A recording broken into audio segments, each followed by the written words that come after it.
माता की।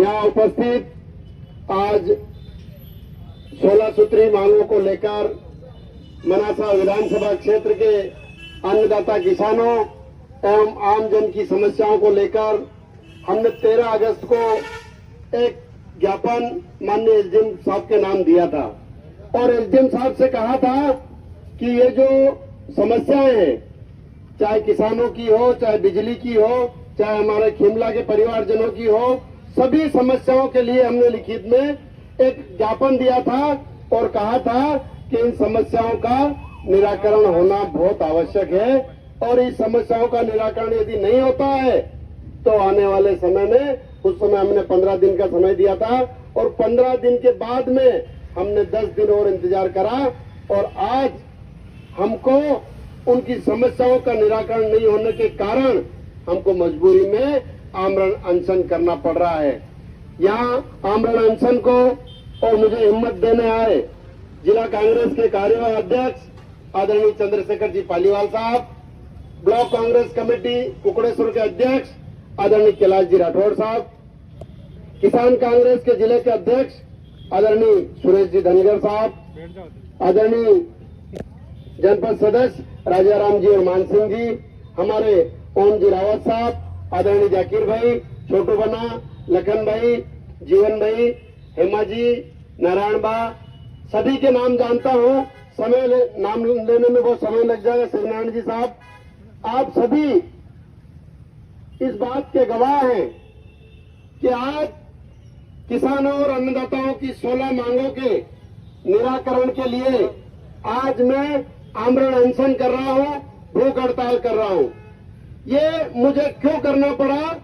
एक लाइन कुछ दिनों पहले मैंने सुनी कि जुल्म के साए में लब खोलेगा कौन। मतलब ये जो अन्याय अत्याचार हो रहा है, इसमें एक प्रश्नवाचक चिन्ह दिखा मुझे कि इसमें मुंह कौन खोलेगा।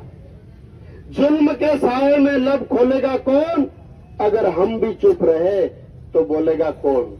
साथियों, मैं पूरे मनासा विधानसभा क्षेत्र के 2 लाख मतदाता और कई हमारे परिवारजनों से इस माध्यम से, इस मंच के माध्यम से और जो मेरे सामने वीडियो के माध्यम से सोशल मीडिया के जो प्लेटफॉर्म पे आप मुझे सुनेंगे, देखेंगे, उनके माध्यम से बात कहना चाहता हूं कि ये जो 16 मांगे हैं, इन 16 मांगों का जब तक निराकरण नहीं होगा, जब तक मैं आपको भूखा बैठा मिलूंगा और चाहे मेरी जान चली जाए, लेकिन मैं इन समस्याओं के निराकरण के लिए आखिरी दम तक लड़ता रहूंगा।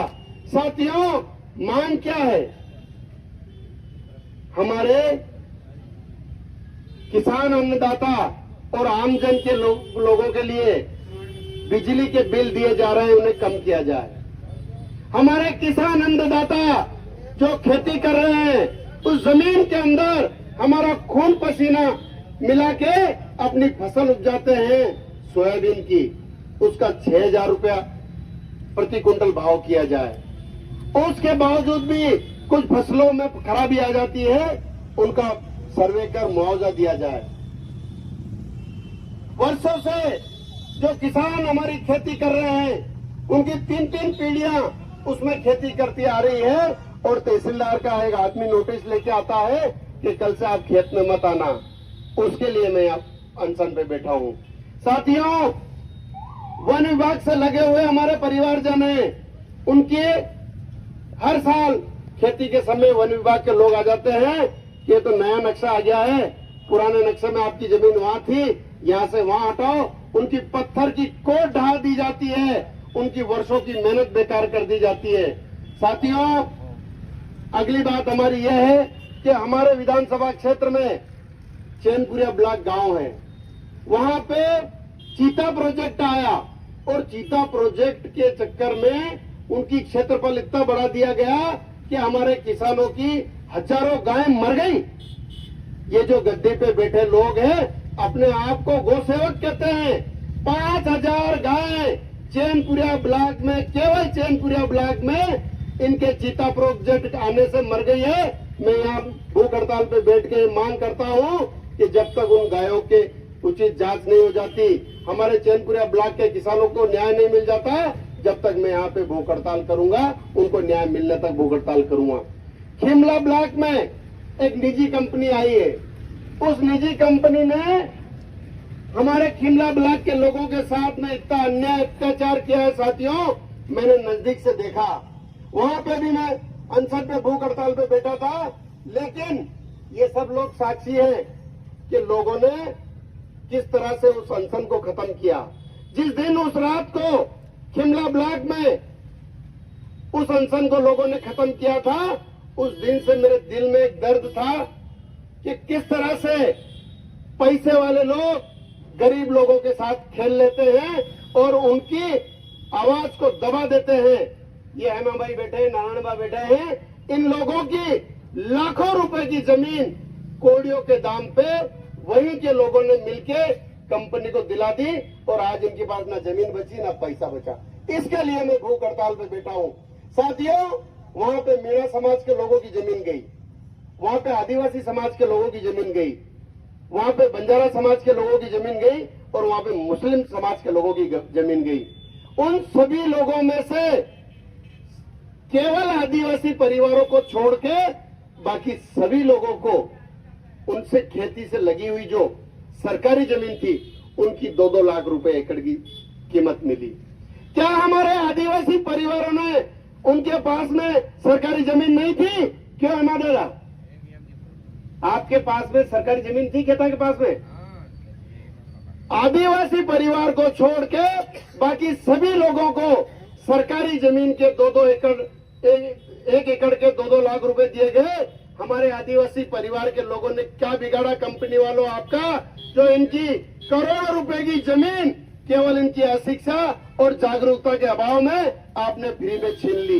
इस बात को न्याय दिलाने के लिए मैं जब तक हेमा भाई आप लोगों को आपकी सरकारी जमीन का पैसा नहीं मिल जाएगा, आपको आपका अधिकार नहीं मिल जाएगा, चाहे मेरी जान चली जाए, मैं आपको यही भूखा मिलूंगा। ऐसे शिमला ब्लॉक में एक और बात है, वहां पे कंपनी ने इन लोगों की अशिक्षा का फायदा उठाते हुए 2 लाख एकड़ से जमीन शुरू करी खरीदना, 29 लाख रुपए तक करी। तो अब जिन लोगों की 29 लाख में बिकी और जिन लोगों को 2 लाख में बैठना पड़ रहा है, उन लोगों के साथ न्याय नहीं हो जाए जब तक मैं यहाँ पे आमरण अनशन करूंगा। ये मैं लड़ाई लड़ने जा रहा हूँ साथियों। शिमला में एक और अत्याचार हुआ, यहाँ पे आदिवासी परिवारों और राजस्व पट्टे की जमीन, जिसका कलेक्टर को आदेश के बिना रजिस्ट्री नहीं होती है। कलेक्टर को यह अधिकार है कि वो उस रजिस्ट्री का आदेश दे सकता है, लेकिन उस परिवार का जब तक कोई पालन पोषण की व्यवस्था नहीं करता, जब तक वो आदेश नहीं होता है।